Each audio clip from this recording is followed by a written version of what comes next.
உங்கள் favourite TV ஷோக்களை இனி miss பண்ண தேவையில்லை. ZEE5 இல் முற்றிலும் இலவசமாக காணுங்கள். இங்கேயும் எப்பொழுதும். நீங்க ரெண்டு பேரும் இப்படி கூடி கூடி பேசும்போதே தெரியும் ஏதோ வில்லங்க இருக்குன்னு கரெக்டா யோசிச்சேன். அதே மாதிரி தான் பண்ணிட்டு இருக்கீங்க. நீங்க ரெண்டு பேரும் பண்ணிட்டு இருக்கிறது எவ்வளவு பெரிய வேலை தெரியுமா?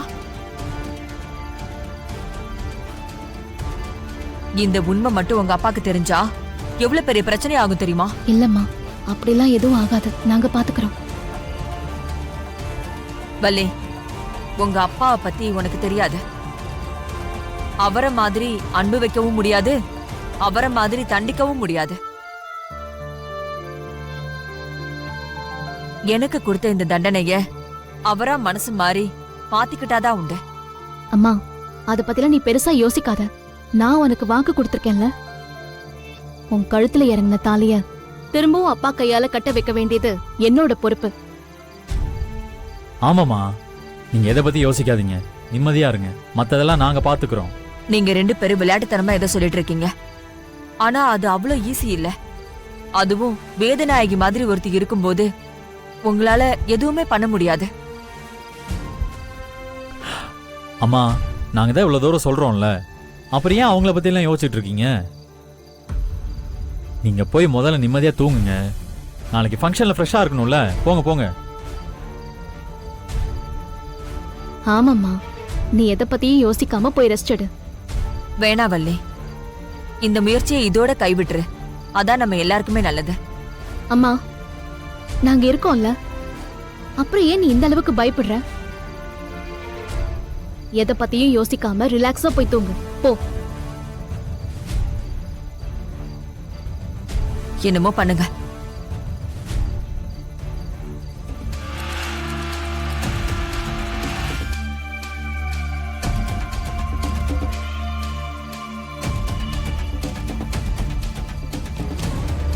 வேலா, வேலா,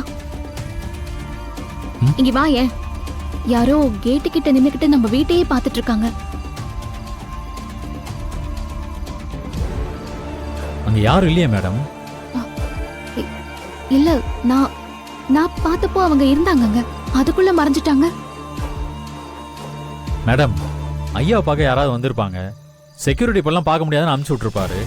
இல்ல வேலா, அது யாரோ ஒரு பொண்ணு தலையில முக்காடு போட்டுக்கிட்டு முகத்தெல்லாம் மூடிட்டு இருந்தாங்க. இந்த நேரத்துல எதுக்கு வந்தாங்க? மேடம், நீங்க சொல்றதெல்லாம் பார்த்தா எனக்கும் சந்தேகமா தான் இருக்கு. விசாரிக்கலாம். நீங்க இருக்கும்போது எப்படி இதெல்லாம் நடக்குது திடீர்னு? என்ன உளர்ற?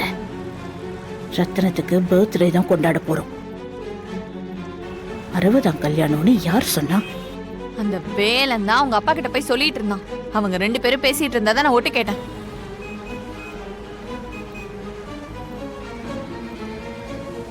இல்லையே, என்ன சொல்ற நீ? எனக்கு அப்படி எதுவும் தெரியலையே. எல்லா ஏற்பாடும் நான் தான் முன்னாடி நின்னு பண்ணிட்டு இருக்கேன். அதான் எனக்கு ஒண்ணும் புரியல. நீங்க இருக்கும்போது எப்படி இதெல்லாம் நடக்குது?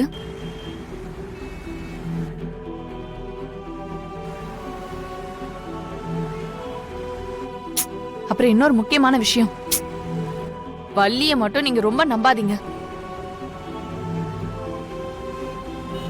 அவ ஏதோ டபுள் கேம் ஆடுறான்னு எனக்கு அவ மேல டவுட் இருக்கு. நீங்க எதுக்கும் அவ மேல ஒரு கண்ணு வச்சுக்கோங்க. நான் சொல்ல வேண்டியதெல்லாம் சொல்லிட்டேன். நீங்க எதுக்கும் பாத்துக்கோங்க.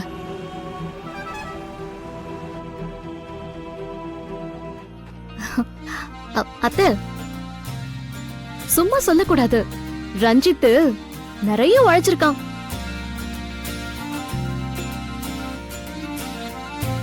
இவ்ளோ ஷார்ட் டைம்ல இந்த அளவுக்கு வரவேற்பு கொடுத்திருக்கான்னா அது பெரிய விஷயம் தான் அத்தை.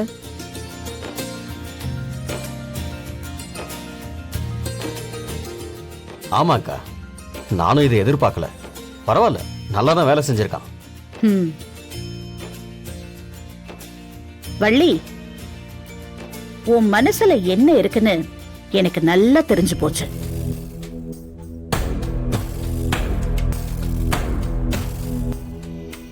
அப்பா பிறந்த நாள சொதப்பிடுவானோன்னு ரொம்ப பயந்து போயிட்டேன். அப்படித்தானே? ஆமா ஆமா அத்தை. எனக்கு இப்பதாம்மா பயமா இருக்கு. ஏற்பாடெல்லாம் நல்லபடியா பண்ணிட்டோம். ஆனா அது நல்லபடியா முடியணும்ல. ஏன்க்கா ஏதாவது பிரச்சனை வரும்னு பயப்படுறியா? பிரச்சனை எல்லாம் ஒண்ணும் இல்ல ரத்னம். நமக்காக வர பெரிய மனுஷங்கள எந்த குறையும் இல்லாம பாத்துக்கணும்ல. பிரம்மாண்டமா பண்ண ரஞ்சித் அதை விட்டுருவானா? என்னடா செஞ்சிருவல? மாமா அதெல்லாம் எந்த குறையும் இல்லாம நான் செஞ்சிடறேன், நீங்க போங்க, நான் பாத்துக்கிறேன். ஆ ம் வாக்கா. ம்.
என்னக்கா இது? என்ன நடக்குதுங்க?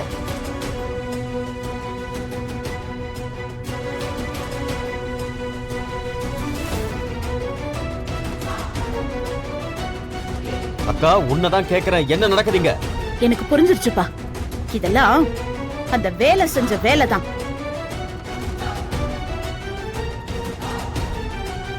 அவன் தான் உன்னை அசிங்கப்படுத்தணும்னு இப்படி எல்லாம் பண்ணிட்டு இருக்கான். அத்தை, வேலை இதை பண்ணிருக்க மாட்டான். பண்ணியிருக்க மாட்டான்னா புரியல. அவன் பண்ணலன்னு உன்கிட்ட வந்து சொன்னானா? இல்ல. ஜீ5 ஆப்பை டவுன்லோட் செய்து அனைத்து எபிசோடுகளையும் இலவசமாக பாருங்க.